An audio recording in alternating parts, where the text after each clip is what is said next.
নমস্কাৰ ND24 বিশেষ অনুষ্ঠান অসম এপলকলৈ স্বাগতম মই নীলোৎপল ৰায় চৌধুৰী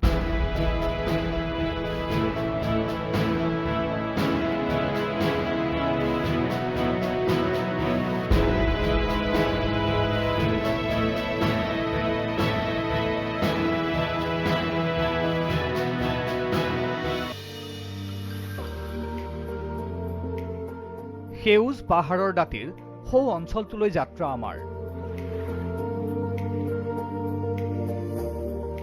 উদ্দেশ্য 2 দশক পূৰ্বে সাধাৰণ মানুহ নোযোৱা এই অঞ্চলটোলৈ এতিয়া কিদৰে মানুহ যোৱা সম্ভৱ হ'ল তাক জনাৰ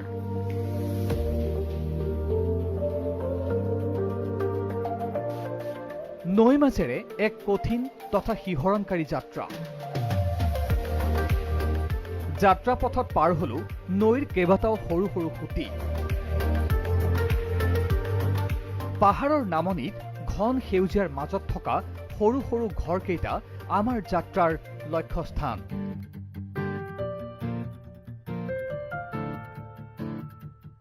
এই ঠাইখন হৈছে ওদালগুৰি জিলাৰ ভাৰত ভূটান সীমান্তৰ ডিমাকুছিৰ খৈৰাণী এসময়ত এই দুৰ্গম অঞ্চলটোত আছিল উগ্ৰপন্থীৰ শিবিৰ অঞ্চলটোত সেনাৰ অভিযান উগ্ৰপন্থীৰ চাল চলনে এটা সময়ত বাতৰিৰ শিৰোনাম দখল কৰিছিল কিন্তু এতিয়া সময় সলনি হ'ল এতিয়া উগ্ৰপন্থীৰ শিবিৰ তাত নাই তাত আছে এতিয়া কেৱল স্থানীয় উদ্যমী যুৱকৰ হেঁপাহৰ সপোন এই অঞ্চলটোতে সপোন ৰচা এগৰাকী যুৱক হ'ল জ্যোতি কুমাৰ গয়াৰী এসময়ৰ ৰান্ধনী পাণ দোকানীৰ সংগ্ৰামময় জীৱনৰ মাজেৰে আহি এগৰাকী সফল পৰ্যটন উদ্যোগী জ্যোতি গয়াৰী যাৰ প্ৰচেষ্টাত খৈৰাণীত গঢ় লৈ উঠিছে পৰ্যটনস্থলী ৰাইনো ইকো ৰিজৰ্ট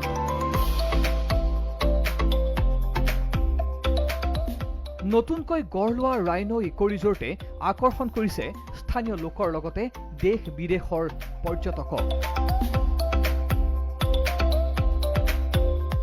গুৱাহাটীৰ পৰা বাইহাটা চাৰিআলি গড়েশ্বৰ বাঙালীপাৰা ডিমাকুছি পথেৰে খৈৰাণীলৈ স্থলপথেৰে যাব পাৰি ইপিনে তেজপুৰৰ পৰা আহিলে তেজপুৰ ঢেকিয়াজুলি ৰৌতা ওদালগুৰি পানেৰী ডিমাকুছি হৈ যাব পাৰি খৈৰাণীৰ এই ৰাইনো ইকো ৰিজৰ্টলৈ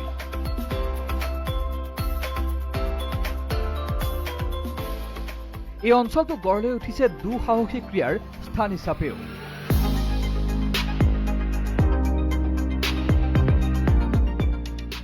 বিভিন্ন পৰম্পৰাগত খাদ্যৰ লগতে ৰাইনো ইকো ৰিজৰ্টত সোৱাদ ল'ব পাৰিব জৈৱিকভাৱে উৎপাদিত গ্ৰীণ টিৰ খৈৰাণীৰ দৰে দুৰ্গম অঞ্চলক পৰ্যটন ক্ষেত্ৰলৈ উন্নীত কৰি বহু নিবনুৱাক সংস্থাপনৰ বাট মুকলি কৰি দিছে জ্যোতি কুমাৰ গয়াৰীয়ে আকাশবাণী গুৱাহাটীৰ বড়ো লোকসংগীতৰ এগৰাকী স্বীকৃতিপ্ৰাপ্ত শিল্পীও জ্যোতি কুমাৰ গয়াৰী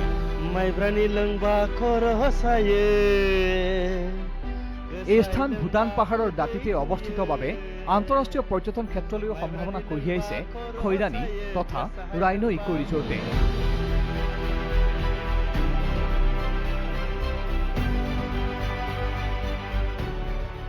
ইয়াৰ উপৰিও মংগলদৈ কলাইগাঁও টংলা পানেৰী ডিমাকুছি হৈ যাব পাৰি খৈৰাণীত থকা ৰাইনো ইকো ৰিজৰ্টলৈ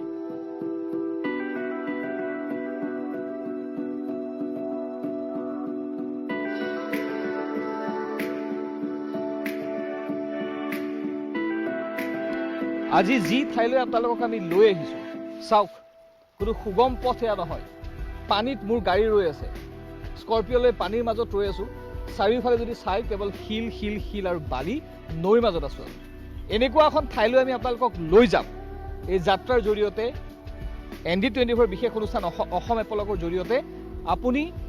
চাগে কেতিয়াও দেখা নাছিলে কল্পনা কৰিব পৰা নাই এনেকুৱা এখন ঠাই যে আছে আপোনাৰ ঘৰৰ ওচৰতে এইখন অসমতেই অকণমান ভূপেনে দেখুৱাব কেমেৰাটো পেন কৰি লৈ চাওক কি এক সুন্দৰ দৃশ্য মোৰ সন্মুখত গাড়ীৰ সন্মুখত মোৰ এই দৃশ্য দেখিবলৈ পাইছে পাহাৰৰ দাঁতিত ঘন অৰণ্যৰ মাজত দেখিছে সুন্দৰ সুন্দৰ কেইটামান কটেজ আমি তালৈ আপোনালোকক লৈ যাম লগতে আমি বহু নজনা কথা এই অঞ্চলটোৰ জনাই থাকিম আপোনালোকক আহক আপোনালোকো আমাৰ সৈতে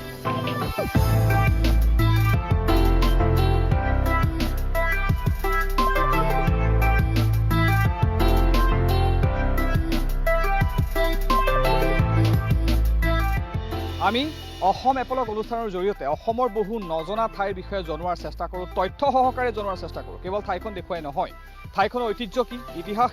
কি ধৰণে ঠাইখন গঢ় লৈ উঠিল সকলো জনোৱাৰ চেষ্টা কৰোঁ আৰু আজি আমি যলৈ আপোনালোকক লৈ আহিছোঁ মোৰ দৃঢ় বিশ্বাস এই ঠাইখনলৈ আপোনালোক আহি পোৱা নাই এখন নতুনকৈ পৰ্যটনৰ ক্ষেত্ৰত আগবাঢ়ি যোৱা ঠাই এই ঠাইখন ভাৰত ভূটান সীমান্তত অৱস্থিত ওদালগুৰি জিলাত এই ঠাইখনলৈ আমি আপোনালোকক লৈ যাম মোৰ কেমেৰাৰ পিছফালে দেখিবলৈ পাইছে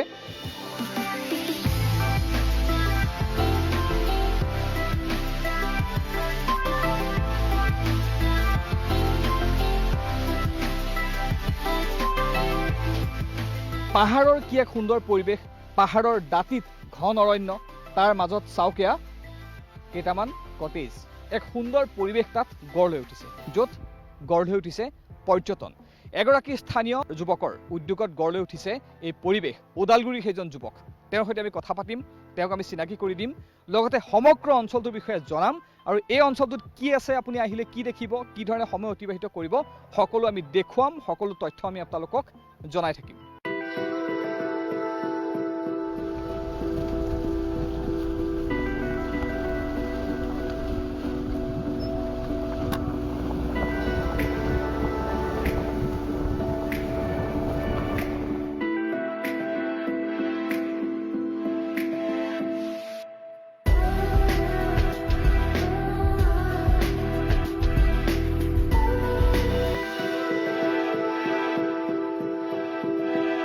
মই যি স্থানত উপস্থিত আছোঁ আজিৰ পৰা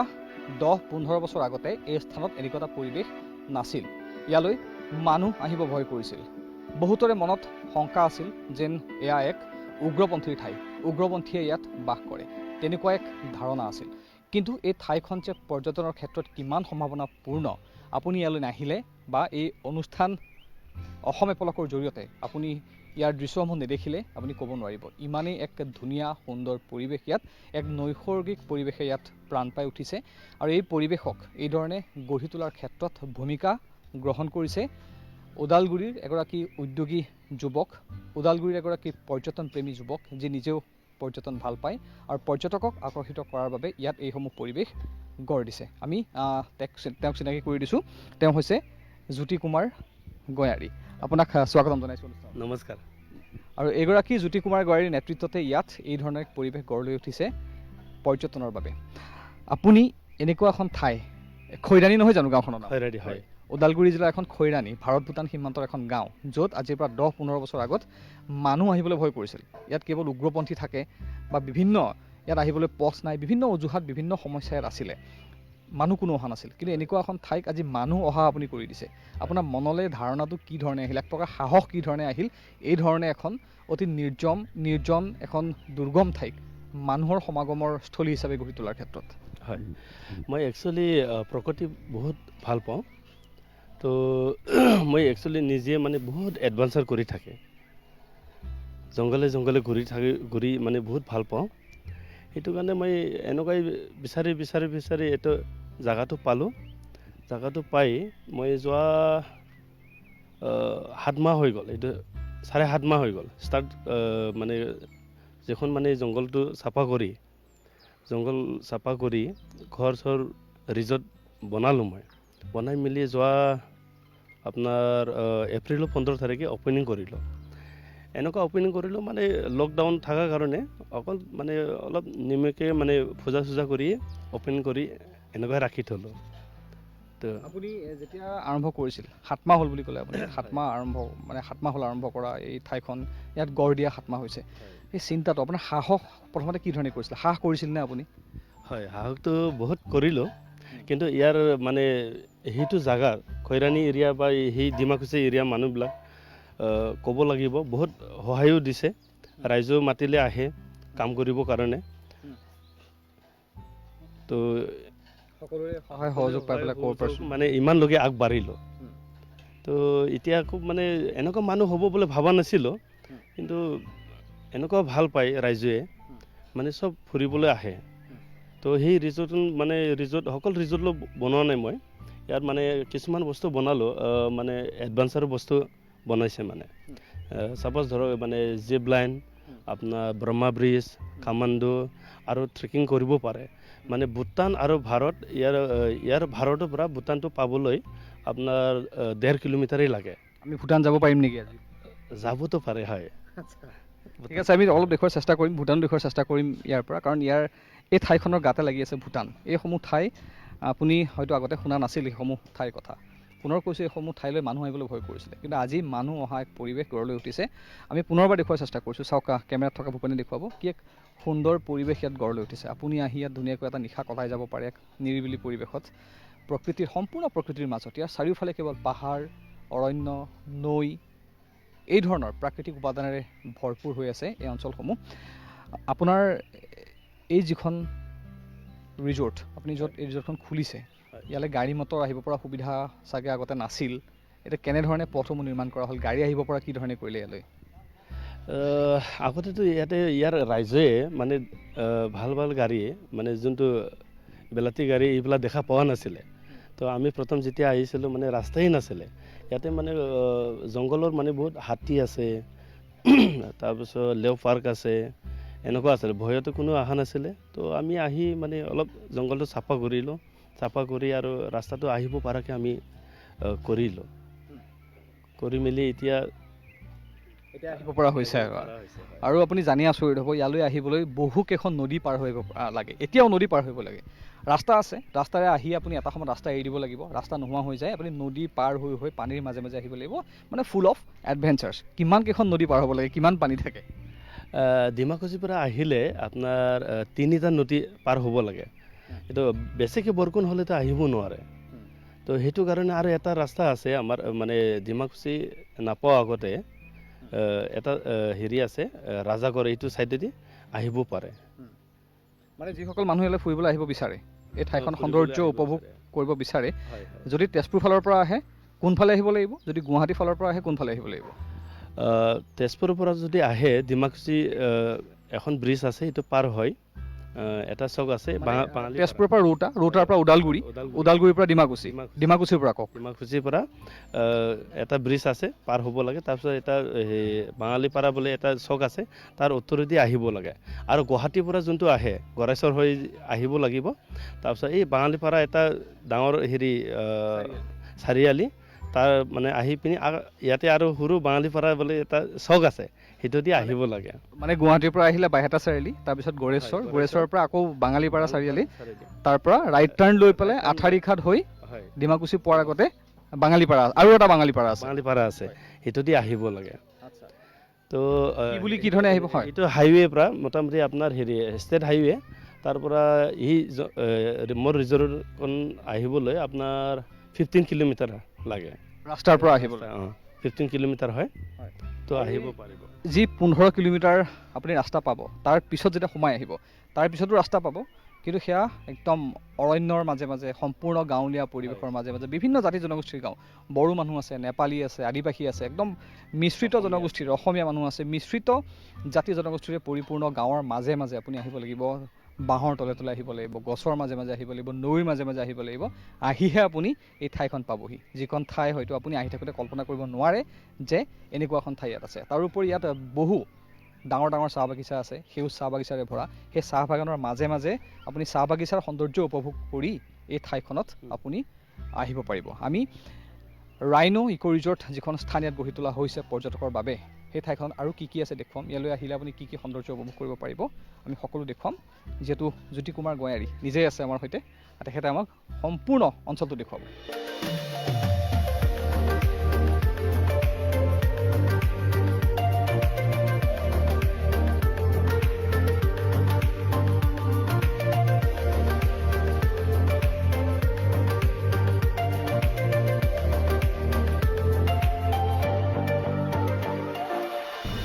ইয়াৰ পৰা কিমান দূৰ গ'লে আমি পাই যাম এইটো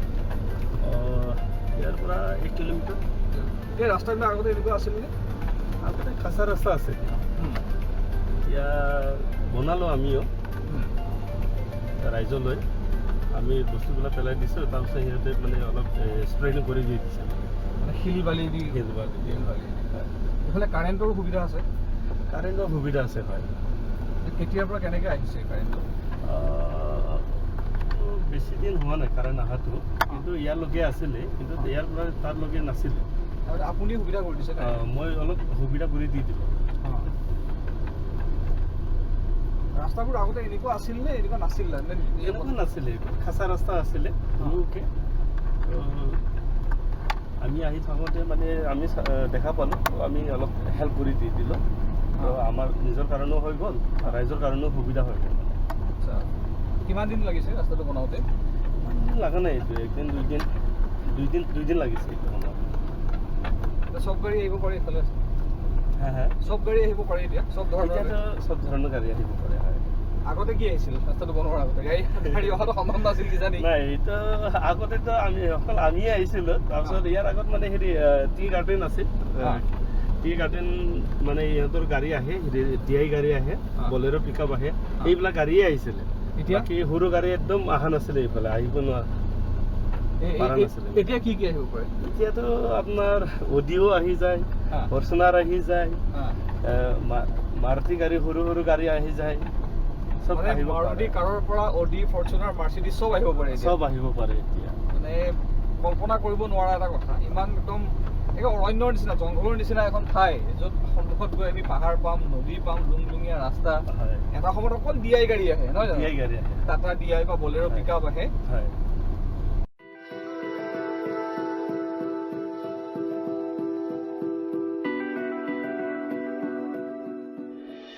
আচ্ছা, এই যিবিলাক আমি ঘৰ দেখা পাইছো এইফালে, চাংঘৰৰ নিচিনা, নহয় জানো? এইবিলাক ওখত বনাই, ষ্ট্ৰাকচাৰটো বেলেগ। এই ধৰণৰ ষ্ট্ৰাকচাৰবোৰ কিয় মানে দেখা যায় ইয়াতে? মানে একচুৱেলি এইটো ঘৰ মানে থংচী ঘৰ বুলি কয়। থংচী ঘৰ? হয়। তো এই হাতীৰ হেৰিৰ কাৰণে এনেকুৱা বনাই পিনি থাকিব লগা হৈ যায়, যাতে হাতী আহিলে মানে যাতে আক্ৰমণ কৰিব নোৱাৰে, বাচিব পাৰে মানুহ। আমি অকণমান কেমেৰা পাৰ্চন ভূপেনক দেখুৱাবলৈ অনুৰোধ কৰিছোঁ। ভূপেন, অকণমান যদি দেখুৱাব পাৰি এইফালে, মই ক্লাছখন পাৰিলে নমাই দিছোঁ বাৰু।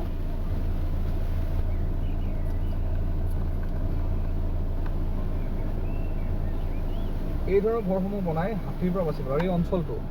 হয় এই ভূটান আৰু ইণ্ডিয়া বৰ্ডাৰ, নহয় জানো? হাতী প্ৰায়ে আহে। আৰু এই অঞ্চলটো মানে এছিয়াৰ ভিতৰত আটাইতকৈ বেছি মানুহ আৰু বন্য হস্তীৰ সংঘাত লগা অঞ্চল, নহয় জানো? মেন আৰু এলিফেণ্ট কনফ্লিক্টৰ আটাইতকৈ বেছি ইয়াতে হয় ঘটনাবিলাক।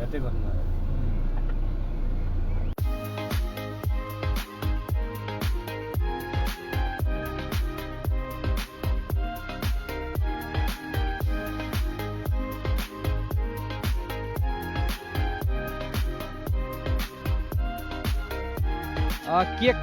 সেউজীয়া সুন্দৰ পৰিৱেশ, অটব্য অৰণ্য। এই অৰণ্যৰ মাজতেই এই স্থান গঢ় লৈ উঠিছে। আপুনি ইয়াত গঢ়িলে পৰ্যটক এতিয়া ইয়ালৈ আহে, কিন্তু ইয়াত কিছুমান এনেকুৱা কথাও আহিব, যিহেতু ভূটান আৰু ভাৰতৰ সীমান্তৱৰ্তী এই অঞ্চলটো হাতী মানুহৰ সংঘাতৰ বাবে বহু বিখ্যাত, নহয় জানো? হাতীৰ গছকত বহু মানুহে ইতিমধ্যে প্ৰাণ হেৰুৱাইছে বা বহু হাতীও ইতিমধ্যে নিধন হ'বলগীয়া হৈছে। বহু ক্ষেত্ৰত ইয়াত মানে সংঘাত লাগিয়ে থাকে। এছিয়াৰ ভিতৰত আটাইতকৈ বেছি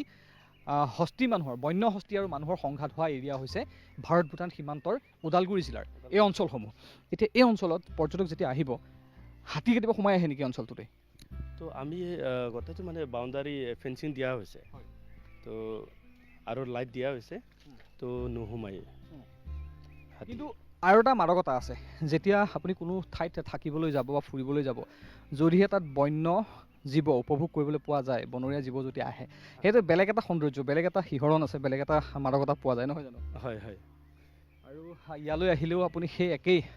শিহৰণ, সেই একেই মাদকতা উপভোগ কৰিব পাৰিব। সাধাৰণতে এই ধৰণৰ বস্তুসমূহ, এই ধৰণৰ কথাসমূহ দেখিবলৈ, শুনিবলৈ সাধাৰণতে পোৱা নাযায়। আপুনি শুনিব পাৰে, কিন্তু এই সৌন্দৰ্য উপভোগ কৰাটো ইমান সহজ নহয়, খুব বিৰল, খুব দুৰ্লভ। কিন্তু ইয়ালৈ আহিলে সকলো পাব, অৰণ্য পাব, পাহাৰ পাব, নদী পাব, জীৱ জন্তু পাব, সকলো পাব। আৰু জীৱ জন্তুসমূহ বনৰীয়া জীৱ জন্তু, ইয়াত বনৰীয়া জীৱ জন্তুৱে আহি আপোনাক দেখা দি যাব। আপুনি য'ত থাকিব, আপোনাৰ ওচৰলৈ বনৰীয়া জীৱ জন্তু আহিব, কিন্তু আক্ৰমণ নকৰে, কোনো কাৰণতে ইয়াত হিংস্ৰ ৰূপ ধাৰণ নকৰে। ইয়াত তেওঁলোকে ব্যৱস্থা কৰি থৈছে তাৰ বাবে, আৰু খুব সুন্দৰকৈ নিশা ইয়াত কটাব পাৰে। আমি এখন নদী দেখুৱাম এইফালে পিছফালে এখন নদী আছে সেই নদীখন পাৰ হৈ ইয়ালৈ আহিব লাগে যিটো স্থানত আমি উপস্থিত হৈ আছোঁ আৰু এই নদীখন চাওক ইয়াত পথৰ কোনো ব্যৱস্থা নাই দলং নাই ইয়াত যিকোনো মুহূৰ্তত পানী আহি যায় এই নদীৰ মাজে মাজে এই নদীৰ পাৰেৰে আহি আপুনি এই সুন্দৰ পৰিৱেশটোত উপস্থিত হ'ব পাৰে ইয়াত সময় অতিবাহিত কৰিব পাৰে মনৰ প্ৰশান্তি আপুনি নিশ্চয় লাভ কৰিব এই স্থানলৈ আহিলে আৰু অসমত যে এনেকুৱা ঠাই আছে সাধাৰণতে জনা নাযায় বহু স্থানীয় লোকৰ উদ্যোগত তেওঁলোকৰ প্ৰচেষ্টাত এই ধৰণৰ ঠাইসমূহ পোহৰলৈ আহে আৰু তাৰে ভিতৰত অন্যতম হৈছে পৰ্যটন ক্ষেত্ৰখনক আমি নজনা ঠাইক আমি নেদেখা ঠাইক দেখুৱাৰ আমি নজনা ঠাইক জানিবৰ বাবে ব্যৱস্থা কৰি দিয়া এই উদ্যোগীসমূহৰ ভিতৰত অন্যতম হৈছে জ্যোতি কুমাৰ গয়াৰী যাৰ সৈতে আজি আমি এই স্থানটোত উপস্থিত আছোঁ আৰু যিখন নদী ভূপেনে দেখুৱাই আছে এই নদীখনে হঠাৎ পানী আহি যায় সেয়াও এক এডভেঞ্চাৰ এই ঠাইখন সম্পূৰ্ণ এক দুঃসাহসিক স্পৰ্টছৰ বাবেও সম্ভাৱনাপূৰ্ণ ঠাই ইয়াত বৰষুণক লৈ টুৰিজিম হ'ব পাৰে যিহেতু টুৰিজিমৰ ছিজনটো কোৱা হয় টুৰিজিমৰ ছিজন ষ্টাৰ্ট হয় অক্টোবৰ মাহৰ পৰা মাৰ্চ এপ্ৰিল মাহলৈ কিন্তু ইয়াত গোটেই বছৰ জুৰি টুৰিজিম থাকে ঠাণ্ডাৰ দিনত আহিলেও আপুনি নৱেম্বৰ ডিচেম্বৰ জানুৱাৰী মাহত আহিলেও ইয়াত ইয়াৰ মাদকতা উপভোগ কৰিব পাৰিব আৰু এতিয়া জুলাই মাহ এই জুলাই মাহতো আমি ইয়াত উপস্থিত আছোঁ চাওক পৰিৱেশ জুলাই মাহতো আহি আপুনি ইয়াত খুব সুন্দৰকৈ থাকিব পাৰিব ইয়াত বৰষুণ দিলে আপুনি বেছি মাদকতাই উপভোগ কৰিব জ্যোতি কুমাৰ গয়াৰী ইয়াত যিখন নদী আমি দেখুৱাই আছোঁ আপুনি যিহেতু সদায় ইয়াত থাকে আপুনি ভালকৈ গম পাব এইখন ভূটান পাহাৰৰ পৰা বৈ অহা এখন নৈ এই নৈখন নাম কি বাৰু কয়লা নদী হয় নদীখনত এতিয়া আমি দেখিছোঁ যে পানী খুব কম আছে জুলাই মাহ যদিও ইয়াত পানী কম বৰষুণ হৈছে যদিও পানী কম হঠাৎ পানী আহি যায় বুলি শুনিছোঁ ইয়াত হয় মানে বৰষুণ দিলে মানে পুৰা পানী আহি যায় বহুত স্পীড আহি যায় পুৰা ডাউন আছেতো তললৈ সেইটো কাৰণে বহুত স্পীড আহে তো এনেকুৱাই মানে অলপ ৰখিব লগা হৈ যায় 1 ঘণ্টামান ৰখি দিলে আকৌ আৰামছে আহিব পাৰে এক অন্যতম বৈশিষ্ট্য কিন্তু এয়া ভূটান পাহাৰৰ পৰা নামি অহা এখন নৈ 1 ঘণ্টা 2 ঘণ্টা বৰষুণ দিলে ভৰি যায় এই নৈখন পানীৰে তেতিয়া আপুনি ইপাৰ সিপাৰ হ'ব নোৱাৰে ইয়াত থকা মানুহ সিপাৰলৈ যাব নোৱাৰিব সিপাৰৰ মানুহ ইপাৰলৈ আহিব নোৱাৰিব কিন্তু আটাইতকৈ ডাঙৰ সৌন্দৰ্যটো হৈছে বৈশিষ্ট্যটো হৈছে 1-2 ঘণ্টাৰ ভিতৰত পানী শুকাই যায় পানী বৈ যায় কাৰণে ওখ ঠাই পাহাৰুৱা ঠাই পাহাৰীয়া ঠাই আৰু ইয়াৰ পৰা পানীখিনি বৈ যোৱাৰ পাছত আপুনি সুকলমে আকৌ নৈখন পাৰ হৈ ইয়ালৈ আহিব পাৰিব আকৌ ইয়াৰ পৰা আপুনি পাৰ হৈ সিপাৰলৈ যাব পাৰিব এক বেলেগ এটা ইয়াত বন্য মাদকতা পোৱা যায় নহয় জানো নিশ্চয় পৰ্যটকে এইসমূহ কথা উপভোগ কৰে এইসমূহ ঘটনা উপভোগ কৰে ভাল পায় আহিলে মানে যিমান গৰম হ'লেও সন্ধিয়া টাইমত 7টা-8টা বজাৰ পৰা মানে ইমান বহুত ধুনীয়া মানে বতাহ আহি থাকে এই বতাহটো উত্তৰ ছাইডৰ পৰা ভূটানত লাগি এই বতাহটো এইফালে দক্ষিণ ছাইডলৈ আহে এনেকুৱা ঠাণ্ডা লাগি যায় মানে ক'বলৈ গ'লে মানে ডেইলি আৰু ইয়াতে মানে এতিয়া বাৰিষা ছিজনত ডেইলি মানে বৰষুণ হৈয়ে থাকে আপোনালোকে চাওক এতিয়াও এনেকুৱা ইমান ঠাণ্ডা পৰিৱেশ মানে ক'বলৈ গ'লে মানে আমাৰ ঘৰৰ কাষতে চিৰাপুঞ্জীৰ নিচিনা এটা ঠাই মানে আমি পালোঁ ইয়াতে নিশ্চয় আপুনি মই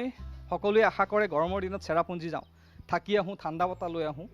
চেৰাপুঞ্জী খুব ধুনীয়া ঠাই তাত ক'বলগীয়া নাই তাত ডিমত নাই কিন্তু অসমতো যে এনেকুৱা এখন ঠাই আছে চেৰাপুঞ্জী নহয় কিন্তু এনেকুৱা এটা পৰিৱেশ ইয়াত আছে আপুনি চাওক পৰিৱেশটো কেমেৰা লেন্সত যি দেখিছে আমাৰ দৃশ্যাংশত যি দেখিছে দেখিলে গম পাব কি এক সুন্দৰ পৰিৱেশ আপুনি নিজে অনুভৱ কৰক ছবি চাই আপুনি অনুভৱ কৰিব পাৰিব কিমান শীতল এক পৰিৱেশ এয়া এই ধৰণে সেউজীয়াৰ মাজত নৈৰ পাৰত পাহাৰৰ দাঁতিত এই শীতল পৰিৱেশ আপুনি একমাত্ৰ উপভোগ কৰিব পাৰিব কেৱল ভাৰত ভূটান সীমান্তৰ ওদালগুৰি জিলাৰ খৈৰাণী অঞ্চলত থকা এই ঠাইখিনিতহে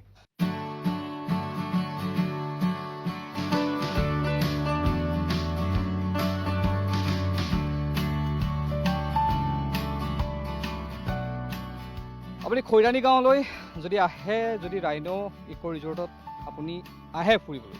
তেন্তে আপুনি ইয়াত কেৱল নিশাটো কটোৱাই নহয় বা ইয়াত খুব ধুনীয়াকৈ এসাঁজ খোৱাই নহয় প্ৰাকৃতিক সৌন্দৰ্য উপভোগ কৰাই নহয় আপুনি ইয়াত বিভিন্ন দুঃসাহসিক ক্ৰীড়াৰ মাদকতাও উপভোগ কৰিব পাৰিব সোৱাদ ল'ব পাৰিব আমি আপোনালোকক লৈ যাওঁ দুঃসাহসিক ক্ৰীড়াৰ এটা স্থানলৈ কি ধৰণে ইয়াত গঢ়ি তোলা হৈছে দুঃসাহসিক ক্ৰীড়াৰ বিভিন্ন ক্ষেত্ৰ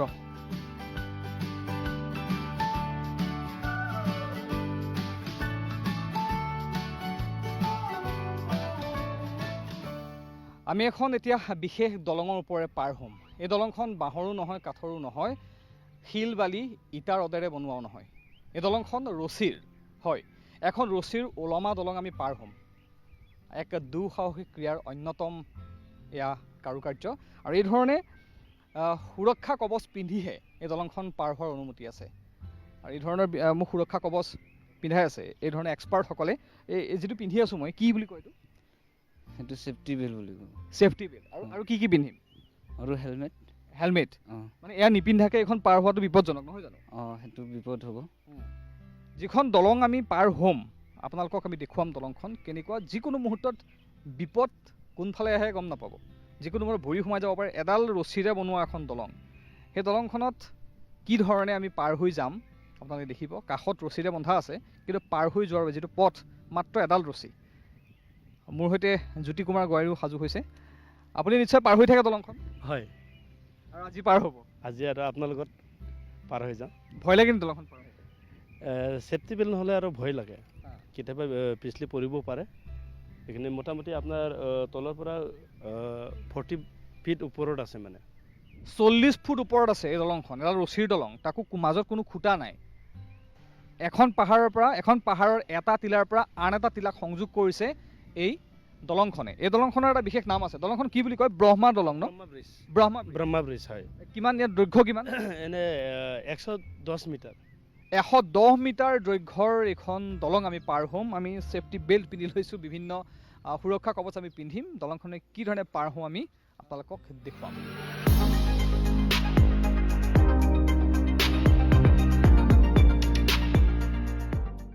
আৰু এইখনো হৈছে বিশেষ এখন দলং ৰছীৰে নিৰ্মাণ কৰা দলং চাওক কি ধৰণে এক শিহৰণ আছে দলংখন পাৰ হোৱাত এই দলংখন 100 মিটাৰৰো অধিক দৈৰ্ঘ্যৰ এই দলংখন বিশেষ কাৰুকাৰ্য লগাই নিৰ্মাণ কৰা হৈছে সম্পূৰ্ণ এখন ওলমা দলং মাটিৰ পৰা 40 ফুট ওপৰত আছে এই দলংখন আমিও এই দলংখন পাৰ হৈ চাম আমি অভিজ্ঞতা ল'ম কিন্তু আমাৰ হাতত যিটো বুম আছে এই মুহূৰ্তত আমি পাৰ হ'ব পৰা নাই দলংখনৰ ওপৰেৰে আমি যাব পৰা নাই কিন্তু চাওক মোক কি ধৰণে ইয়াত ৰছীৰ লগতে বিভিন্ন সুৰক্ষা সামগ্ৰী পিন্ধাই ৰখা হৈছে এয়া চাওক ছেফটি বেল্ট লগতে ওপৰলৈ চাব হেলমেটটো আছে ওপৰলৈ চাওক ৰছী লগাই দিয়া আছে যাতে কিবা কাৰণত যদি ভৰিখন মই অকণমান কেমেৰাত থকা ভৰিখন দেখুৱাব এই ভৰিখন এইখন যদি এই ৰছীডালত নপৰি এনেকৈ যায় আপুনি কল্পনা কৰক কি এক অঘটন সংঘটিত হ'ব কিন্তু তাৰ বাবে যাতে মই সৰি নপৰোঁ তাৰ ব্যৱস্থা হিচাপে ওপৰ ফালে এই বেলডাল লগাই দিয়া হৈছে যাতে মই ওলমিৰ এই বেলডাল লগাই দিয়া আছে যাতে মই ওলমি যাওঁ ৰছীডালত আমি দেখুৱাম কিন্তু বুমটোলৈ যাবলৈ অসুবিধা হয় কাৰণে যোৱা নাই কিন্তু জ্যোতি কুমাৰ গোৱাৰীক চাওক কি ধৰণে এক শিহৰণকাৰী পথেৰে তেওঁ আহি আছে এয়া ৰছীৰ পথ ৰছীৰ দলং এইসমূহ কেৱল সম্ভৱ হৈছে খৈৰাণীৰ এই ৰাইনো ইক' কেম্প অঞ্চলত সিপাৰে এখন পাহাৰ আছে এইখন পাহাৰৰ টিলাৰ পৰা সিখন পাহাৰ সংযোগ কৰিছে এই ৰছীৰ দলংখনে ৰছীৰ তললৈ চাওক 40 ফুট ওপৰত আছে এই ৰছীৰ দলংখন এটা খুঁটা নাই মাজত নাই এই ধৰণেই দলংখন নিৰ্মাণ কৰা হৈছে আৰু এই ধৰণে পৰ্যটকসকলে ইয়াৰ মাদকতা লাভ কৰে এই দলংখন পাৰ হোৱাৰ সম্পূৰ্ণ এক স্বীকৃতিপ্ৰাপ্ত লোকৰ দ্বাৰা নিৰ্মাণ কৰা হয় এই দলং আৰু ছেফটি ফিচাৰ্ছ থাকিলেহে এই দলংখন পাৰ হ'বলৈ দিয়া হয় বিভিন্ন ছেফটি বেল্ট হেলমেট লগতে আমি দেখুৱাইছোঁ ওপৰত চাওক জ্যোতি কুমাৰ গোৱাৰীয়ে কি ধৰণে খোজকাঢ়িছে লগতে তেওঁৰ হেলমেটৰ ওপৰত চাওক ৰছীডাল লগোৱা আছে এই ৰছীডাল এই ধৰণে লগোৱা আছে যাতে কিবা কাৰণত ভৰি শ্লিপ হৈ গ'লেও যাতে তেওঁ তললৈ সৰি নপৰে এই ধৰণে ইয়াত ব্যৱস্থা কৰা হৈছে জ্যোতি কুমাৰ গোৱাৰী আপুনি দলংখন আধা পাৰ হ'ল মোৰ হাতত বুম থকাৰ কাৰণে মই যাব নোৱাৰিলোঁ আপুনি কেনেকুৱা লাগিল দলংখন পাৰ হৈ ভাল লাগে এটা বস্তু কি মানে যাহা মানুহে উঠিব নোৱাৰে যাৰ মানে হেৰি অলপ কিছুমান প্ৰব্লেম থাকিলে সিহঁতে উঠিব নোৱাৰে চাওক মানে এই মানে মন নিজৰ হাৰ্টটো চাবৰ কাৰণে মানে সাহসী হ'বলৈ মানুহবিলাক ইয়াতে মানে উঠে বা এডভেঞ্চাৰ কৰিবলৈ আহে দিলটো একদম গৰম হ'ব লাগিব দমদাৰ হ'ব লাগিব হয় কলিজা গৰম হ'ব লাগিব তো এইটো পাহাৰৰ পৰা সেইটো পাহাৰলৈ আমি খোজকাঢ়ি গুচি যাওঁ মানে এইফালে আচ্ছা মানে এই পাহাৰৰ পৰা সেই পাহাৰলৈ যাবলৈ সেইখন পিছফালে ভূটান নহয় জানো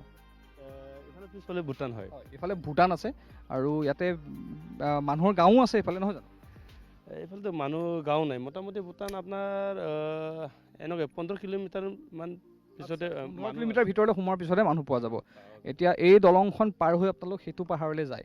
চাওক এক শিহৰণকাৰী এক দৃশ্য আমি দেখুৱাই আছোঁ আপোনালোকক এখন শিহৰণকাৰী দলং ময়ো অকণমান পাৰ হোৱাৰ চেষ্টা কৰোঁ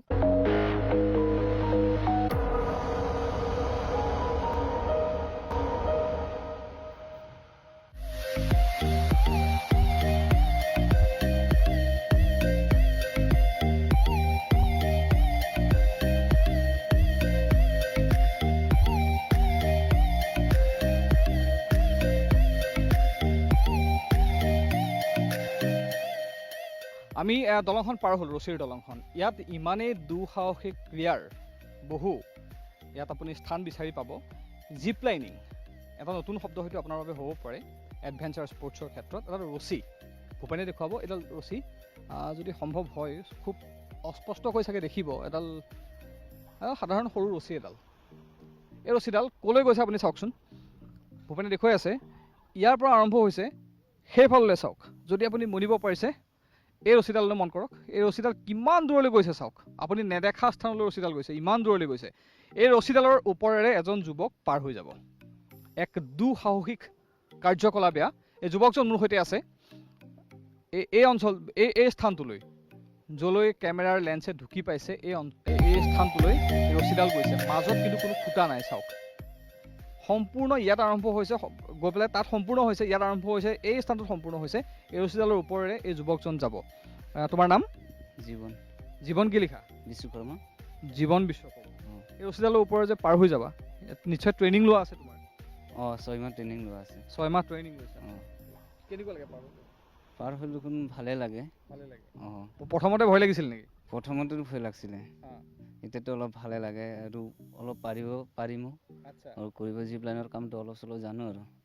আৰু তেওঁ এই ধৰণে সুৰক্ষা কৱচ পিন্ধি লৈছে সুৰক্ষা কৱচ পিন্ধি তেওঁ এই তাত আৰম্ভ কৰিব উঠিব তাত ৰছীডালত ওপৰেৰে পাৰ হ'ব একদম তালৈ য'ত ৰছীডাল শেষ হৈছে আমি দেখুৱাওঁ যুৱকজন কি ধৰণে যায় যুৱকজন আমাৰ সৈতে আছে তেওঁ কি ধৰণে আৰম্ভ কৰিব ৰছী তাত কি ধৰণে লগাব কি ধৰণে পাৰ হৈ যাব একদম তেওঁ ইয়াত উঠাৰ পৰা একদম সিটোমূৰ পোৱালৈ আমি আপোনালোকক দেখুৱাই থাকিম এয়া আপোনাৰ যদি সাহস কম থাকে আপুনি কিন্তু নোৱাৰিব এয়া কৰিব কিন্তু ভয় কৰিবলগীয়া কাৰণ একো নাই কাৰণ হেলমেট পিন্ধোৱা থাকে ছেফটি বেল্ট থাকে আপুনি সৰি নপৰে ৰছীডালৰ পৰা কিন্তু যিটো যোৱাৰ এক শিহৰণ সেয়া আপুনি ৰছীডালেৰে বগাই গ'লেহে গম পাব এই যুৱকজন পাৰ হৈ যাব ৰছীৰে আমি যুৱকজন কি ধৰণে পাৰ হয়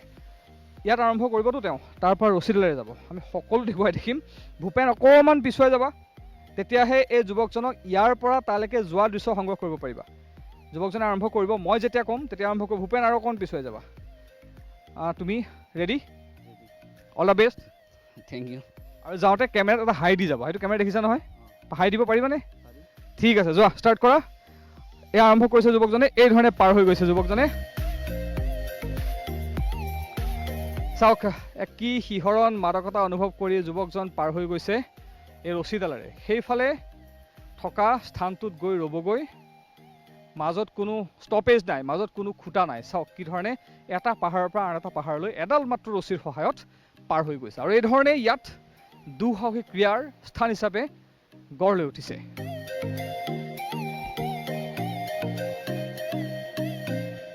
কি এক সুন্দৰ বতাহ বলি আছে চাওক এই ধৰণৰ বতাহ সাধাৰণতে চহৰাঞ্চলত পোৱা নাযায় একদম সম্পূৰ্ণ প্ৰকৃতিৰ নিভাঁজ ৰূপ ইয়াত দেখিবলৈ পোৱা যায় বতাহ বলিছে শব্দ চাগে শুনিছে আপোনালোকে আৰু আজিকালি সকলো সচেতন হৈছে নিজৰ স্বাস্থ্যক লৈ আজিকালি সকলোৱেই জিম কৰে আৰু সকলোৱে প্ৰাকৃতিক পৰিৱেশ বিচাৰি ফুৰে য়োগা কৰিবলৈ খোজ কাঢ়িবলৈ জগিং কৰিবলৈ লগতে আজিকালি ট্ৰেণ্ড এটা আহিছে চাইক্লিঙো হয় ইয়াতো চাইক্লিঙৰ ব্যৱস্থা কৰিব চাইক্লিঙৰ কাৰণে ইয়াত ৰাস্তা বনাই থকা হৈছে সেয়া আমি দেখুৱাম কি ধৰণে পাহাৰৰ দাঁতিত অৰণ্যৰ মাজত চাইক্লিঙৰ বাবে ৰাস্তা বনাই থকা হৈছে সেয়া আমি দেখুৱাম কিন্তু এইবাৰ দেখুৱাওঁ ইয়াত এক ট্ৰেকিং পথ এটা আছে ইয়াত আপুনি যদি স্বাস্থ্যৰ বাবে সচেতন ইয়ালৈ আহিলে আপুনি খুব ধুনীয়াকৈ পুৱাই উঠি ইয়াত নিশা এটা কটাই পুৱাই উঠি ট্ৰেকিং কৰিব পাৰিব আমি অকণমান পাহাৰলৈ ওপৰলৈ উঠি ট্ৰেকিং ইয়াত কি ধৰণে ট্ৰেকিং ৰুট বনোৱা হৈছে দেখুৱাওঁ জ্যোতি কুমাৰ গোৱাৰী ইয়াত কিমান দূৰলৈ ট্ৰেকিং কৰিব পাৰি মোটামুটি আপোনাৰ 3 কিলোমিটাৰলৈকে ট্ৰেকিং কৰিব পাৰে এই পথটোৰে ন হয় এই পথতে আৰু এই ধৰণে এটা লুংলুঙীয়া এটা পথ বনোৱা হৈছে 3 কিলোমিটাৰ এই ধৰণে আপুনি গৈ গৈ ট্ৰেকিং কৰিব পাৰিব খুব সুন্দৰকৈ ৰাইনো ইক' ৰিজৰ্টৰ চৌহদতে এই ধৰণে সকলো একেলগে উপলব্ধ হৈছে ইয়াত ট্ৰেকিং আছে দুঃসাহসিক ক্ৰিয়া আছে ইয়াত, চাইক্লিং কৰিব পাৰে, আপুনি ইয়াত য়োগা কৰিব পাৰে, ইয়াত সকলো উপলব্ধ। প্ৰকৃতিৰ এক নিভাঁজ ৰূপ ইয়াত দেখিবলৈ পোৱা যায়। এই ধৰণে পাহাৰৰ ওপৰে ওপৰে আহি আমি কমেও ওপৰলৈ উঠি উঠি গৈ আছোঁ। ট্ৰেকিঙৰ খুব সুন্দৰ ব্যৱস্থা ইয়াত কৰা হৈছে। ট্ৰেকিং কৰিলে, এই ধৰণে খোজ কাঢ়িলে স্বাস্থ্যৰ বাবে কিমান উপযোগী সেয়া আপুনি নিশ্চয় জানে, কাৰণ চহৰ নগৰ গাঁও ভূঁই সকলোতে আজিকালি প্ৰায় দেখিবলৈ পোৱা যায়। সকলো লোক, শিশুৰ পৰা বৃদ্ধলৈ সকলোৱে পুৱা উঠি খোজ কাঢ়ে, মৰ্ণিং ৱাক কৰে বা সন্ধিয়া সময়ত ইভিনিং ৱাক কৰে। আৰু ইয়াত চাওক ট্ৰেকিঙৰ কি ধুনীয়া এক ব্যৱস্থা ইয়াত কৰি দিয়া হৈছে। প্ৰকৃতিয়ে যি ধৰণে পাহাৰখন দি থৈছে, সেই প্ৰকৃতিকে নিভাঁজ ৰূপত ৰাখি কেৱল এই ৰাস্তাটো বনাই দিয়া হৈছে। 3 কিলোমিটাৰ ট্ৰেকিং কৰিব লাগিব আজি আমি। এয়াই হৈছে ওদালগুৰি জিলাৰ সৌন্দৰ্যৰ আকৰ খৈৰাণী গাঁও, যিখন গাঁও লাগি আছে ভাৰত আৰু ভূটান সীমান্তত।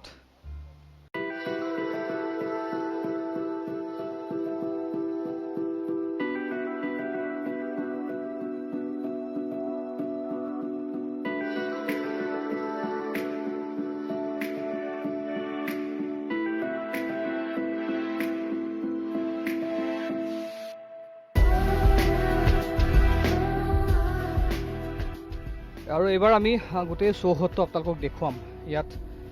চাহ বাগানো বনোৱা হৈছে। ইয়াত চাহ বাগানৰ সৌন্দৰ্য উপভোগ কৰিব পাৰি এই চৌহদটোত। ইয়াৰ চাহ, এই অঞ্চলটোৰ চাহৰ এক সুনাম আছে। এই গোটেই অঞ্চলটো আমি দেখুৱাম। লগতে যিটো পথেৰে আমি আহি আছোঁ, এই পথটোত ট্ৰেকিং কৰিব পাৰিব, লগতে এই পথটোত চাইক্লিং কৰিব পাৰিব। পথটো নিৰ্মাণ কৰি থকা হৈছে, এতিয়াও নিৰ্মাণ কাৰ্য চলি আছে, সম্পূৰ্ণ হোৱা নাই, কিন্তু এক সুন্দৰ পৰিৱেশ চাওক। ইয়াতেই এইসমূহ একেলগে পোৱা যায়। এই গোটেই চৌহদটো আমি এই গাড়ীৰে ঘূৰি ঘূৰি দেখুৱাৰ চেষ্টা কৰিছোঁ আপোনালোকক।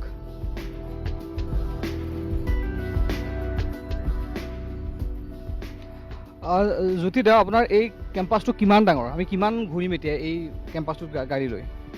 কেম্পাছটো অকল বাউণ্ডাৰী, যোনটো বাউণ্ডাৰী বেৰা ফেঞ্চিং দিয়া আছে, মোটামুটি 75 বিঘাটো আছে। বাকী আউট যোনটো কেম্পাছৰ বাহিৰত আছে, টোটেল মোটামুটি 150 বিঘামান হ'ব। আৰু এইফালে আমি দেখিছোঁ বাগানখন অকণমান ৰখাই দিব। এই বাগানত চাওক, এইফালে পাত তুলি আছে, এইফালে বাগানত পাত তুলি আছে। এইখন এই চৌহদত থকা, ৰিজৰ্টখনৰ চৌহদত থকা এখন বাগান। এই বাগানখনত এই ধৰণে পাত তুলি আছে। এতিয়া বিভিন্ন সৌন্দৰ্যৰে ভৰপূৰ এই স্থানটো। এই স্থান বিকাশ হোৱা বেছিদিন নাই হোৱা, ইতিমধ্যে জনাইছেই জ্যোতি কুমাৰ গয়াৰীয়ে। মাত্ৰ 7 মাহত এই স্থানটো এই ধৰণে গঢ়ি তোলা হৈছে পৰ্যটকৰ বাবে, যাতে পৰ্যটকে আহি ইয়াত খুব সুন্দৰকৈ থাকিব পাৰে, ইয়াৰ সৌন্দৰ্য উপভোগ কৰিব পাৰে। আৰু এই ধৰণেই আমি আপোনালোকক দেখুৱাৰ চেষ্টা কৰিছোঁ। সম্পূৰ্ণ চৌহদটো এই ধৰণে ইয়াৰ বাউণ্ডেৰীৰ চাৰিসীমাৰ কাষে কাষে যি পথ নিৰ্মাণ কৰা হৈছে, সেই পথৰ ওপৰেৰে গৈ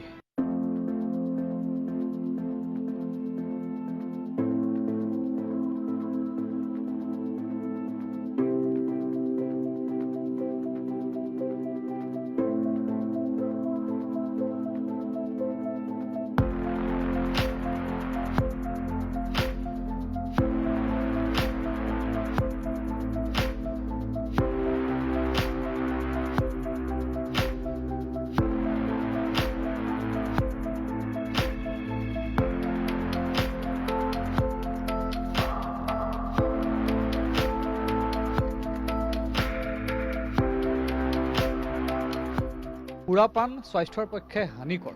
কিন্তু অসমৰ বিভিন্ন জাতি জনগোষ্ঠীৰ পৰম্পৰাগত যি পানীয় আছে, সেয়া তেওঁলোকৰ এক সংস্কৃতি। এয়া হৈছে চাউলৰ পৰা তৈয়াৰ কৰা এবিধ বিশেষ পানীয়। এই পানীয় ইয়াত আপ্যায়ন কৰা হয়। ইয়াত পৰ্যটকৰ বাবে, যদি বিদেশী পৰ্যটক ইয়ালৈ আহিলে বিচাৰে, এই ধৰণৰ যিটো আমাৰ ভাষাত কোৱা হয় ৰাইচ বিয়াৰ বুলি যিটো কোৱা হয়, যিটো পৰম্পৰাগত পানীয়, বড়ো জনগোষ্ঠীৰ পৰম্পৰাগত পানীয়। কি বুলি কয়? মাইব্ৰানী বিজয়ী। হয়, বৰা চাউল বনোৱা হয়। এইটো মিঠা হয় খুব। বড়ো মানে মাইব্ৰা বিজয়ী কয়। পৰম্পৰাগত পানীয় নহয়? হয় হয়, ট্ৰেডিশ্যনেল। আৰু ইয়াত এই ধৰণে খুব ধুনীয়াকৈ সজাই দিয়া হৈছে। পৰ্যটক যেতিয়া আহে, পৰ্যটকে বিচাৰে যে অসমৰ বিভিন্ন জাতি জনগোষ্ঠীৰ যি পৰম্পৰাগত খাদ্য সম্ভাৰ বা যি পৰম্পৰাগত পানীয় সেইসমূহ তেওঁলোকেও সোৱাদ ল'ব বিচাৰে। আৰু এয়া অকণমান প্লেটখন দেখুৱাব, এয়া গাহৰি মাংস, পোৰা গাহৰি। জনগোষ্ঠীয় যি ৰন্ধন প্ৰণালী সেই প্ৰণালীত এয়া তৈয়াৰ কৰা হৈছে। এয়াও গাহৰি মাংস, এয়া ফ্ৰাই কৰা হৈছে, ড্ৰাই ফ্ৰাই কৰা হৈছে। এয়া এই ধৰণে বিভিন্ন প্ৰকাৰত ইয়াত বনোৱা হৈছে। লগতে এয়া পানীয়, আমি অকণমান পানীয় লৈ চাওঁ। এইখিনিতে বিদেশী পৰ্যটকৰ কথাটো যিহেতু ওলাইছে, আপুনি এই ঠাইডোখৰ পৰ্যটকৰ বাবে মুকলি কৰাৰ পাছত বিদেশী পৰ্যটকলৈ ইয়াৰ বাৰ্তা কি ধৰণে লৈ গৈছে, যে ইয়াত এই ধৰণৰ ঠাই এখন আছে, এই ধৰণে সজোৱা হৈছে ঠাইখন? একচুৱেলি আজিলৈকে জনোৱা হোৱা নাই, মই চফটৱেৰ বনাই আছে। বাকী যিমান গেষ্টবিলাক আহি আছে মানে ইউটিউবৰ চেনেলেদি আপোনালোকৰ মিডিয়া দুটামান আহিছে, সিহঁতৰ থ্ৰুৱেদি এতিয়া গম পাই আছে, মানে মেলত দি থাকে আমাক। তো লকডাউন শেষ হোৱাৰ পিছত আহিব পাৰিব বোলে আমি অলৰেডি জনাই দিছে এইখিনি। আৰু লোকেল টুৰিষ্ট আহি আছে? লোকেল টুৰিষ্টটো আহি আছে।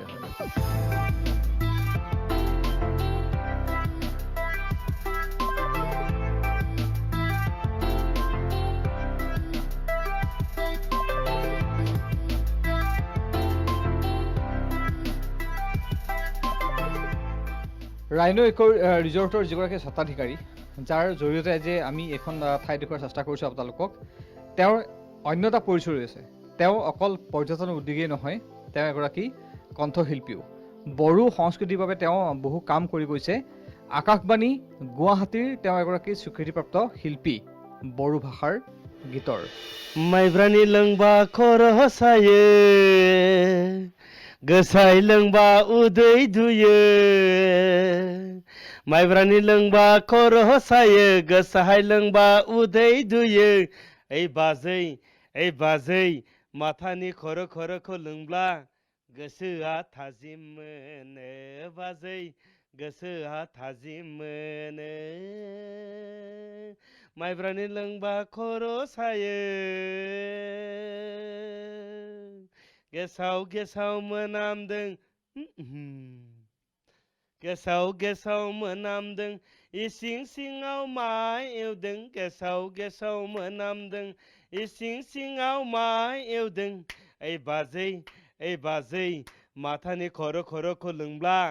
गोसोआ थाजिम मोनो। बाजै गोसोआ थाजिम मोनो। এইটো অলৰেডি মই ৰিলিজ কৰিলোঁ, এলবামো কৰিছোঁ। হয়, আপুনি ইমান ধুনীয়া গান গায়, তাৰপিছত আপুনি এগৰাকী কণ্ট্ৰেক্টৰ, আপুনি এগৰাকী ইয়াত ৰিজৰ্টৰ কাম কৰিছে। আপুনি মানে গান বাদ দি পেলাই কি ধৰণে সম্ভৱ হ'ল এইবিলাক কাম? উপায় নাই, জীৱনত জীয়াই থাকিবলৈ তো মানুহবিলাক যেনেকুৱা মানে গাড়ী ঘোঁৰা, যেনেকুৱা মানে বিল্ডিং বাগেৰা চব মানে যেনেকুৱা সিহঁতে চলি আছে, এনেকুৱা চলিবলৈ মোৰ নিজৰ মনতো ক'ত মানে ইচ্ছা আছিলে। তো এনেকুৱাই মানে চিন্তা কৰিলোঁ, সিহঁতক কেনেকুৱা পাৰিছে, কেনেকুৱা কি কৰি আছে, ময়ো আৰু নোৱাৰিম নেকি। সেইটো ভাবি দিন ৰাত হোৱাটো খুব কমকৈ মই কৰিছিলোঁ জীৱনত। মানে এনেকুৱা মই কাম কৰিলোঁ, মোটামুটি 3 ঘণ্টা 4 ঘণ্টা মই জীৱনৰ কামটো কৰি বহুত ধৰণৰ কাম কৰিছিলোঁ। তো কৰি আহি সেই জীৱনত ইমানলৈকে আজি আপুনি পৰ্যটনৰ বাবে যিমানখিনি কাম কৰিছে, একেদিনে এইখিনি সম্ভৱ হোৱা নাই। আপোনাৰ ইতিহাস আছে, আপুনি এটা সময়ত ৰান্ধনি কাম কৰিছিলে, পাণ দোকান দিছিলে, আজিও সেই কথাবোৰ মনত পৰেনে আপোনাৰ? মই অকলে যেতিয়া থাকোঁ মনত পৰি যায়, কাকো ক'বলৈ মন নাযায়। কিন্তু আপোনাৰ এনডিত 24লৈ মই আজি বিশেষ আপুনি সোধাৰ কাৰণে মই ক'বলৈ বিচাৰিলোঁ। মই যেতিয়া ৰাতি শুই থাকোঁতে মই মনত নপৰোঁ। যেতিয়া মই আধা হেৰিত টোপনি ভাঙাৰ পিছত যেতিয়া মই নিজে উপলব্ধ কৰে, নিজে হাৰ পোৱাৰ পিছত মই নিজে জীৱনটো মই উপলব্ধ কৰি থাকোঁ। তো মই কি আছিলোঁ, মই কি আহি গ'ল ইমানলৈকে। মোৰ জীৱনৰ মই যেতিয়া মই দৰং কলেজত পঢ়িবলৈ গৈছিলোঁ তেজপুৰত মই বাকীকেইটাতো ক'বলৈ নাযাওঁ। মই যেতিয়া দৰং কলেজত পঢ়িব গৈছিলোঁ মই RSSৰ মাধৱ ধামৰ মই ৰান্ধনী হিচাপে আছিলোঁ 2 বছৰ। ইয়াতে ভাত ৰান্ধি মই মানে এডুকেশ্যনটো মই হায়াৰ ছেকেণ্ডেৰীলৈকে কৰিলোঁ। তাৰপিছত আহি মই ওদালগুৰি আহি মই সৰু দোকান মই দিছিলোঁ। কি দোকান দিছিলে? ক'ব বেয়া লাগি যায়, কিন্তু আপুনি সুধিছে যিহেতু মই ক'ম। মই পাণ দোকান দিছিলোঁ, তাৰপিছত PCO প্লাছ এই ডিছ কিবা কিবি এনেকুৱা মই দোকান দিছিলোঁ। এইটো দিয়াৰ পিছত এইটোৱে মই ষ্টাৰ্টিং মানে বিজনেছ। তাৰপৰা আহি ইমানলৈকে আহি পালোঁ। আপুনি যুৱ প্ৰজন্মৰ বাবে এগৰাকী অনুপ্ৰেৰণা। আপুনি এটা সময়ত পাণ দোকান দিছিলে, তাৰ আগতে আপুনি তেজপুৰ যেতিয়া পঢ়িছিল দৰং কলেজত, আপুনি মাধৱ ধামত আছিলে মহাভৈৰৱৰ, হয়, তাত আপুনি ৰান্ধনী হিচাপে আছিলে। তাৰপিছত পাণ দোকান দিলে আপুনি, PCO খুলিলে আপুনি, হয়নে? তাৰপিছত আপুনি আজিৰ পৰ্যায় পাইছেহি। বিভিন্ন সময় পাৰ হৈ গৈছে, কিন্তু আপুনি আজিৰ পৰ্যায় পাওঁতে বহুত কষ্ট আছে, বহুত সংগ্ৰাম আছে। আজি আপুনি আগতে পাণ দোকান দিছিলে, সেই ডিছবোৰৰ দোকান দিছিলে, ভাড়াত দিছিলে, সেইবিলাক 10 টকা ভাড়া পায়, 20 টকা ভাড়া পায়, হয়নে? আপুনি ৰান্ধনী হিচাপে কাম কৰিছিলে, পাণ দোকান দিছিলে ওদালগুৰি সাপকাটিত, হা। আজি আপোনাৰ সেই সময়খিনি পাৰ হৈ কষ্ট কৰি আপুনি নিজে কৈছে 3 ঘণ্টা 4 ঘণ্টা শুই পেলাই আপুনি কষ্ট কৰিছিলে। আপুনি 3 ঘণ্টা 4 ঘণ্টা মাত্ৰ শুৱে দিনটোত, 24 ঘণ্টাত আপুনি কষ্ট কৰি থাকে গোটেই দিনটো।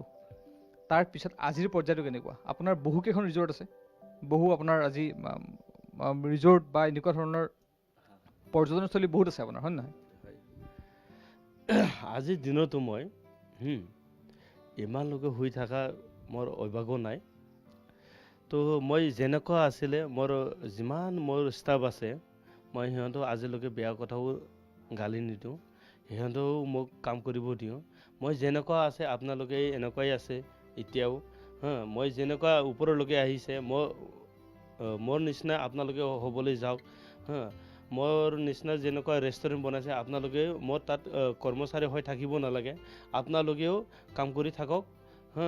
নিজে আপুনি ৰেষ্টুৰেণ্ট খোলক, নিজে আপুনি সংস্থাপন কৰি লওক।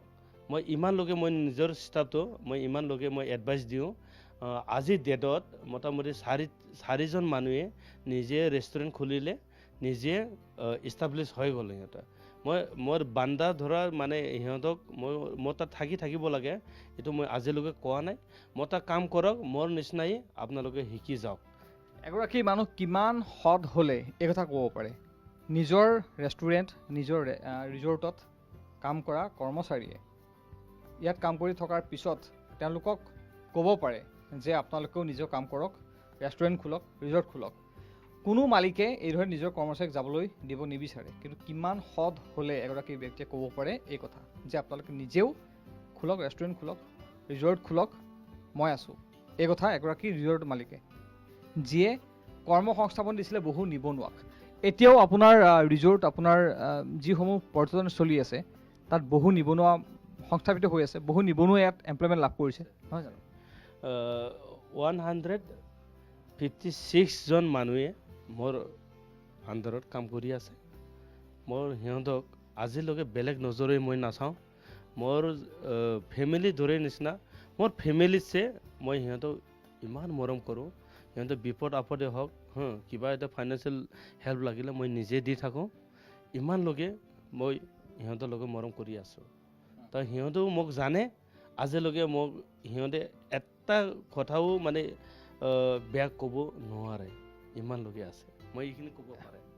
এগৰাকী জ্যোতিপ্ৰসাদ গয়াৰী, জ্যোতি কুমাৰ গয়াৰী। এওঁ এগৰাকী স্বীকৃতিপ্ৰাপ্ত আকাশবাণী গুৱাহাটীৰ শিল্পী, যিয়ে বড়ো গান গায়। বড়ো শিল্পী, এগৰাকী বড়োগীতৰ শিল্পী। এওঁ এটা গান গালে, আৰু এটা গান আমাক গাই শুনাব। এবাৰ কি শুনাব? সেইটো ৰিজৰ্টৰে হয়। আমি ইয়াতে থাকি এটা গান বনাইছিলোঁ, কিন্তু বড়োৰে হয়। ৰংজা ৰংজা ৰংজা ৰংজা नैबे हाजो सेरफाङाव मोसा मोसा मोसा मोसा नैबे रायन' इक' रिजर्टआव প্ৰিয়ংগ কাম দামদों বদলেন তোरेरिरु सिफुं सुदों बदलेन दावराय बायदि मोसादों बर' सिखोला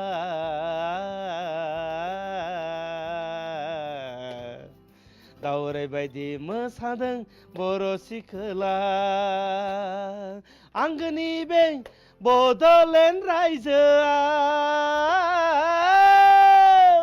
आंगोनि बे बिटिआर रायजोआव रंजा नैबे हाजो सेरफाङाव मोसा नैबे रायन' इक' रिजर्टआव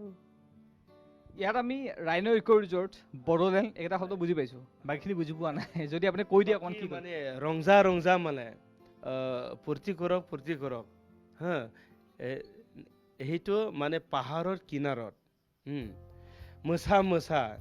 সেইটো ৰাইন' মোচা মানে নাচক সেই ৰাইন' ইক' ৰিজৰ্টত নাচি থাকক ইমান সুন্দৰ মানে বড়োলেণ্ড বিটিআৰ এৰিয়াত এই সুন্দৰখন জাগা আছে সেইখিনি আৰু গীতৰ মাজেৰে এই ধৰণে খুব সুন্দৰকৈ বৰ্ণনা কৰিছে তেওঁ যি ৰাইন' ইক' ৰিজৰ্ট লগতে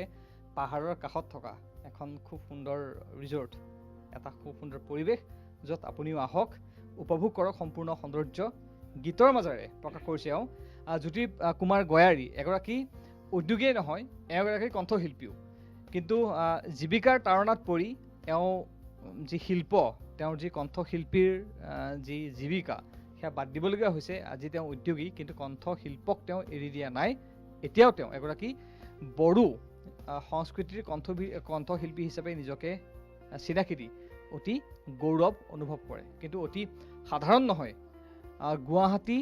আকাশবাণী কেন্দ্ৰৰ এওঁ এগৰাকী স্বীকৃতিপ্ৰাপ্ত শিল্পী যদি আপোনাৰ পৰা মই আৰু এটা গান শুনিব পাওঁ বড়ো গান যদি পৰম্পৰাগত বড়ো গান এটা শুনিবলৈ পাওঁ খুব ভাল লাগিব आं दिनै नुजेननायावनो आं दिनै आन्दायबाय नोंनि महर मुस्रियाव आरो बेसे गोजोन बावगोन आं जुदि नोंनि अननाय मोनबोला आं दिनै नुजेननायावनो आं दिनै आन्दायबाय नोंनि महर मोखाङाव মই তোমাক দেখা পাই এনেকুৱা হৈ গ'ল গানৰ শব্দটো মই ক'ব নোৱাৰা হৈ গ'ল আৰু তোমাৰ যদি মৰমৰ মন যদি মই আৰু পাওঁ ইমান ভাল লাগিলে হেঁতে এইখিনি বড়ো আপুনি শৈল্পিক জগতৰ লগত জড়িত হৈ এগৰাকী উদ্যোগী এগৰাকী ঠিকাদাৰ কণ্ট্ৰেক্টৰ হিচাপে নিজক এষ্টাব্লিছ কৰিছে আজি হা কেতিয়াবা বেয়া লাগেনে যে আপুনি বড়ো গীতৰ এই সংস্কৃতি জগতখন এৰি দিছে আপুনি বহুত বেয়া লাগে একচুৱেলি মই ক্লাছ 5ৰ পৰাই মই ক্লাছিকেল লৈছিলোঁ মনোমতী মেম আছিল তেখেতে এতিয়াও টিচাৰ হয় কেন্দ্ৰীয় বিদ্যালয় আপোনাৰ নৱোদয় স্কুলত টিচাৰ হয় হিয়াৰ মোৰ অস্তাদ আছিলে এনেকুৱাই মানে গানো গাইছিলোঁ অডিঅ' ওলাইছিল কিন্তু আমাৰ মাৰ্কেটিংটো খুব কম নিজে মানে বড়ো মানে জনজাতি হেৰিটো বহুত কমকৈ আছে আমাৰ অসমত তো আমি যিমান যদি ভিডিঅ' হওক ফিল্মে হওক বা গান ওলাওক তো মাৰ্কেটিংটো ইমান নাহে যিমান এক্সপেণ্ডিচাৰ হয় যিমান খৰচ হয় এইখিনি পইচাও নাহে তো মই ষ্টাডি কৰিলোঁ মই যাই থকা সময়ত মই সেইটো ৰাস্তা গুচি গ'লে মন নহ'ব এইটো কাৰণে মই ট্ৰেকটো চেঞ্জ কৰিলোঁ টোটেলি মই কালচাৰ বিভাগটো থৈ দিলোঁ মই বিচাৰত হয় ক্লাছিকেলত তথাপি মানে দেখা পাই মানে এইবিলাক এৰি থৈ দিলোঁ তো এতিয়া মই নতুনকৈ মানে বিজনেছত সোমাই বিজনেছত আজিলৈকে এইখিনি আহিছে মই কণ্ট্ৰেক্টৰো কৰে ফাৰ্ষ্ট ক্লাছ কণ্ট্ৰেক্টৰ এইখিনি এগৰাকী ঠিকাদাৰ যিগৰাকী ঠিকাদাৰ সংগীতৰ বিশাৰদ শাস্ত্ৰীয় সংগীতৰ বিশাৰদ হৈ ঠিকাদাৰ হ'ল আমি কৈছোঁ এই কাহিনী দেখুৱাই আছোঁ কিহৰ কাৰণে তেওঁ আজি এগৰাকী ঠিকাদাৰ হ'বলগীয়া হ'ল শাস্ত্ৰীয় সংগীতৰ বিশাৰদ হৈ তেওঁ নিজে ক'লে সেই কথা এগৰাকী আকাশবাণী গুৱাহাটীৰ স্বীকৃতিপ্ৰাপ্ত বড়ো গীতৰ কণ্ঠশিল্পী জ্যোতি কুমাৰ গয়াৰী হয়তো সকলোৰে চিনাকি কিন্তু আজিৰ চিনাকি এক বেলেগ এগৰাকী পৰ্যটন উদ্যোগী এগৰাকী ব্যৱসায়ী কিন্তু তেওঁ কিহৰ তাৰণাত পৰি আজি এই পৰিচয় ল'বলগীয়া হ'ল সেই কাহিনী আমি আপোনালোকক কৈ আছোঁ তেওঁ উদ্যোগত আজি কি ধৰণে ভাৰত ভূটান সীমান্তৰ এই অঞ্চলে এটা নৰূপ পাইছে ইয়ালৈ যিটো অঞ্চলক মানুহে বৰ্জন কৰিছিল মানুহ আহিবলৈ টান পাইছিল মানুহে ভয় খাইছিল উগ্ৰপন্থীয়ে বসবাস কৰা অঞ্চল বুলি কিন্তু সেই অঞ্চলত আজি এইগৰাকী জ্যোতি কুমাৰ গয়াৰীৰ উদ্যোগত ইয়ালৈ পৰ্যটক আহিছে স্থানীয় নহয় দেশ বিদেশৰ পৰ্যটক ইয়ালৈ আহিছে ইয়ালৈ আহি ইয়াৰ সংস্কৃতি ইয়াৰ ঐতিহ্য ইয়াৰ খাদ্য সম্ভাৰৰ বিৰুদ্ধে ইয়াৰ খাদ্য সম্ভাৰৰ সম্পৰ্কে তেওঁলোকে আভাস লৈছে সেইগৰাকী জ্যোতি কুমাৰ গয়াৰীক আজি আমি পৰিচয় কৰি দিয়াৰ চেষ্টা কৰিলে আমাৰ আজিৰ অনুষ্ঠানৰ জৰিয়তে আশা কৰিছোঁ সকলোৱে উপভোগ কৰিছে অনুষ্ঠান এগৰাকী বড়ো সংস্কৃতিৰ সাধক এগৰাকী কণ্ঠশিল্পী বড়ো গীতৰ তেওঁ নিজে দুখ প্ৰকাশ কৰিছে বড়ো সংস্কৃতি বড়ো গীত তেওঁ যিধৰণে গাইছিল সেই ধাৰা তেওঁ এৰি থৈ আহি নিজৰ যি চিনাকি এগৰাকী বড়ো কণ্ঠশিল্পী সেয়া এৰি থৈ আহি আজি তেওঁ এগৰাকী ব্যৱসায়ী আমি আৰু এটা আপোনাৰ পৰা বড়ো গান শুনিম আপুনি যিহেতু এগৰাকী স্বীকৃতিপ্ৰাপ্ত আকাশবাণী গুৱাহাটীৰ কণ্ঠশিল্পী আপুনি সংগীতৰ বিশাৰদ এইবাৰ কি শুনাব আৰু মাত্ৰ এটা গান শুনিব আপোনাৰ পৰা बारसे बारने गेवलां बिबार बेसेदि बिबार नुबाय मिथिंगा बिखायाव सोरगिदिं बुहुमाव नुबोबाय आं गिदिं गिदिं बिबार नों बायदि बिबार गैया बुहुमाव गुबुनजों रुजुनायाव बिबार नों बायदि बिबार गैया बुहुमाव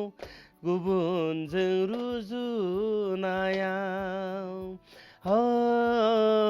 हो आ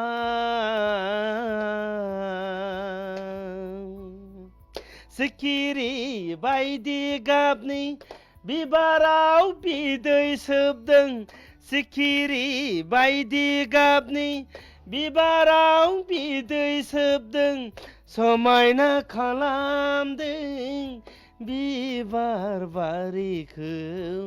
मिथिंगा बिखाखौ गीतটো बहुत দীঘল बहुत পুৰণা এয়া আছিলে জ্যোতি কুমাৰ গয়াৰী যিগৰাকীয়ে এতিয়া তেওঁৰ যি অতীতৰ যি ধাৰা বড়ো সংগীতৰ সৈতে জড়িত হৈছিল বড়ো সংস্কৃতিৰ সৈতে এগৰাকী কণ্ঠশিল্পী চিনাকি তেওঁ সকলো বাদ দি আজি এগৰাকী ব্যৱসায়ী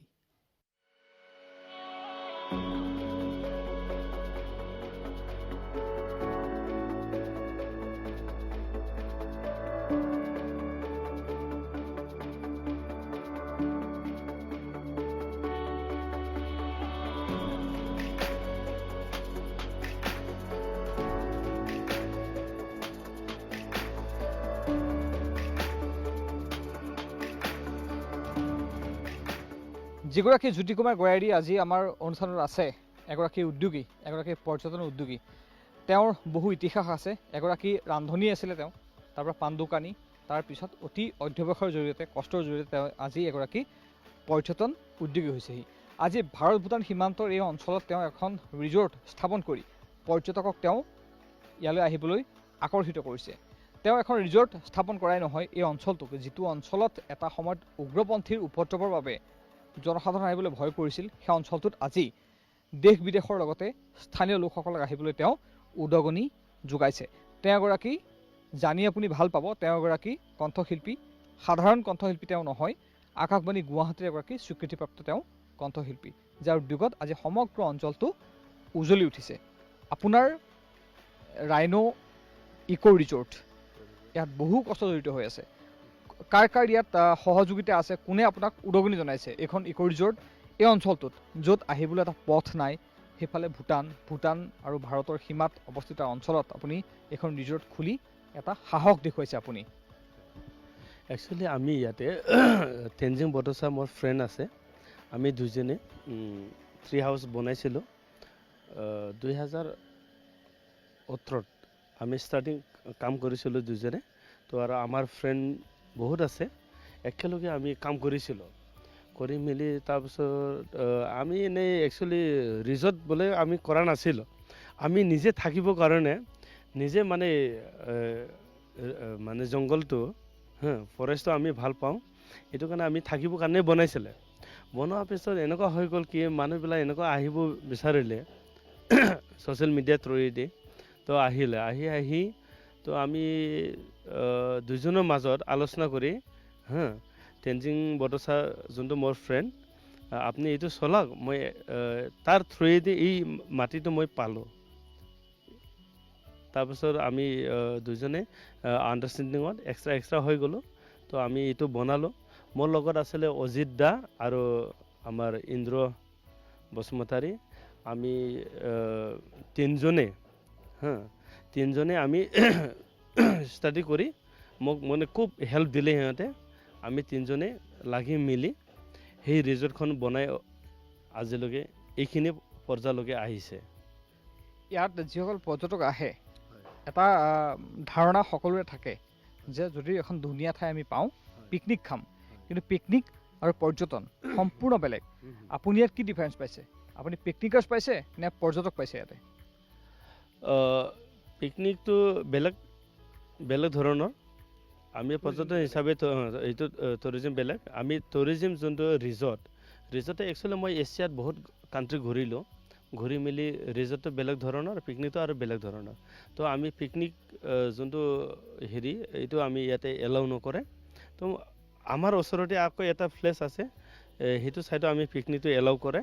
কিন্তু আমাৰ সেইটো এৰিয়াত আমি পিকনিক এলাউ নকৰে তো ৰিজৰ্ট বোলে বস্তুটো আমাৰ এৰিয়াত প্ৰায় নায়েই ওদালগুৰি ডিষ্ট্ৰিক্টত তো আমি চিন্তা কৰি মানে সেইটো ৰিজৰ্টটো বনালোঁ তো এতিয়া সেইটোৱে ৰাইজে মানে ভাল পাই খুব আহে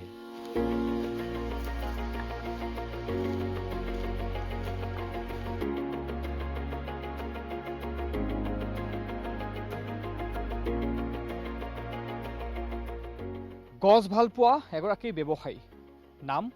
জ্যোতি কুমাৰ গয়াৰী আমি যাক আজি অনুষ্ঠানৰ বিষয় হিচাপে লৈছোঁ তেওঁ গছ ভাল পায় কাৰণেই আজি ভাৰত ভূটান সীমান্তৰ এই অঞ্চলটোক পৰ্যটকৰ বাবে গঢ়ি তুলিছে আমি যিমান দেখুৱাইছোঁ দৃশ্যাংশত আপোনাৰ যিটো চৌহদ গছ এখন পাহাৰ আছে পাহাৰৰ পিছফালে আপোনাৰ পৰা খুব বেছি 1 কিলোমিটাৰ দূৰলৈ গ'লে ভূটান বহু গছ আপুনি ইয়াত ৰুইছে চাহ গছটো বাদেই দিয়ক বিভিন্ন গছ আপুনি ইয়াত ৰুইছে আপুনি গছ কিয় ইমান ভাল পায় আৰু কিমান গছ আপুনি ইয়াত ৰুইছে একচুৱেলি মই প্ৰকৃতি বহুত ভাল পাওঁ তো মই 2008ৰ পৰা আজিলৈকে মই ওদালগুৰিত মোৰ নিজৰ ঘৰৰ ওচৰতে মই এখন নাৰ্চাৰী খুলিছোঁ বদলে নাৰ্চাৰী আজিলৈকে আছে তো মই ইয়াতে বহুত ইনভেষ্টমেণ্ট কৰিছিলোঁ কিন্তু ল'ৰাবিলাক চলাই আছে আজিলৈকে মই 1 টকাও তাৰ পৰা ৰিফাণ্ড অহা নাই সিহঁতে চলাইছে ওদালগুৰি ডিষ্ট্ৰিক্টত বা ওদালগুৰি এলেকাত প্ৰায় মোৰ নাৰ্চাৰীৰ পৰাই ক'বলৈ গ'লে 60 বা 70% মোৰ নাৰ্চাৰীৰ পৰাই গুচি যায় তো কিন্তু মোৰ তাৰ পৰা কোনো বিজনেছ হিচাপে মই লোৱা নাই 1 টকাও মোৰ ৰিফাণ্ড নাহে তো এনেকুৱাই মই প্ৰকৃতি ভাল পোৱাৰ কাৰণে মই জংঘলৰ মাজত আহিলোঁ আহি মেলি জংঘলটো ভাল পাওঁ গছ গছনি বহুত ৰুলোঁ ইয়াতে মোটামুটি নিয়াৰ এবাউট অকল মই বুলি ক'লে নহ'ব মোৰ ফ্ৰেণ্ডবিলাকো আহি থাকে আমি ইয়াতে পাৰ্টি কৰিবলৈ আহে জংঘলৰ মাজত ৰাতি থাকোঁ সিহঁতেও লৈ আহি আমি গছ গছনি ৰুই থাকে ছ'চিয়েল মিডিয়াত আমাৰ ফেচতো আছে আমি লগাই থাকোঁ তাৰপিছত ইয়াৰ লগত আমাৰ যোনটো পাহাৰৰ লগত যিমান গছ গছনি আছে আমি ৰাইজক আহ্বান জনাইছোঁ কাটিব নালাগে আপোনালোকে এইটো নকৰিব চবে মানিলে তাৰপিছত